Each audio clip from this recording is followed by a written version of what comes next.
Hey guys, இன்றைக்கி நம்ம கசப்பே இல்லாத பாகக்காய் ஃப்ரை தான் பார்க்க போகிறோம். வாங்க எப்படி செய்கிறதுன்னு பார்க்கலாம். கடாயில் நல்லா குட்டி குட்டியாக நறுக்கின பாகக்காயை சேர்த்துக்கலாம். இதை கொஞ்சம் நேரம் வதக்கி விட்டுக்கலாம். அப்போ தான் அதில் இருக்கிற ஈரப்பசையெல்லாம் போகும். ஈரப்பசையெல்லாம் போனதுக்கப்புறம் நம்ம கொஞ்சம் எண்ணெயை தாராளமாக ஊற்றிக்கலாம்.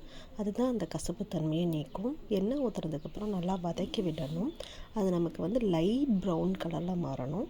அதுக்கப்புறம் அதை நம்ம தனியாக எடுத்து வச்சுக்கலாம். இப்போ லைட் ப்ரௌன் கலரில் மாறிடுச்சு. இப்போது வதங்கிடுச்சு பாகக்காய். கடாயில் எண்ணெய் ஊற்றி நல்லா தாராளமாகவே ஊற்றிக்கலாம்.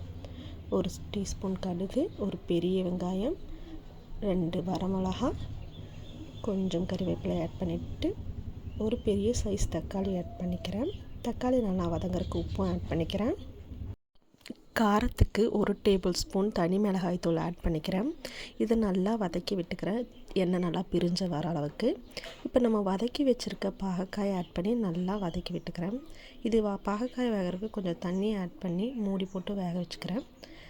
தண்ணி நல்லா சுண்டினதுக்கப்புறம் பாருங்கள், நமக்கு ரொம்ப டேஸ்டான பாகக்காய் ஃப்ரை ரெடி ஆயிடுச்சு. இது கசப்பே இல்லாமல் இருக்கும். இதை ட்ரை பண்ணிவிட்டு எப்படி இருக்குன்னு சொல்லுங்கள். தேங்க்யூ.